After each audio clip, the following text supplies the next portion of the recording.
యోగా వల్ల మన respiratory health, లంగ్స్‌కున్న ఉపయోగాలేంటి? దానివల్ల వచ్చే బెనిఫిట్స్ ఏంటి? అని తెలుసుకుందాం ఈరోజు.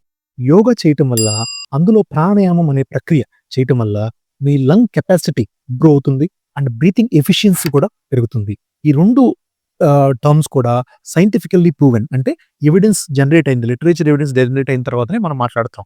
సెకండ్ పాయింట్, యోగా వల్ల మీకు రెస్పిరేటరీ స్ట్రెంగ్త్ అనేది ఇంప్రూవ్ అవుతుంది. అండ్ డిసీజ్డ్ పేషెంట్స్‌లో, అంటే ఎవరికైతే అలర్జీ, ఆస్తమా ఉన్న పేషెంట్స్‌లో వాళ్ళు సఫిషియెంట్ లంగ్ కెపాసిటీ ఉండదు వాళ్ళలో. వాళ్ళలో లంగ్ కెపాసిటీ స్లోగా మెయింటైన్ చేసుకోవడానికి గానీ, slight increase in the capacity కానీ యోగా అనేది ఉపయోగపడుతుంది. ఈ విధంగా యోగా మీకు హెల్తీ పేషెంట్స్‌లోను అండ్ ఆల్రెడీ ప్రాబ్లమ్ ఉన్న వాళ్ళలో, సిఓపిడి, ఆస్తమా ఉన్న వాళ్ళలో కూడా ఉపయోగపడుతుంది. ఈ 2 కాకుండా యోగా వల్ల sleep quality and depth of the sleep and efficiency of the sleep, ఈ 3 కూడా ఇంప్రూవ్ అవుతాయి.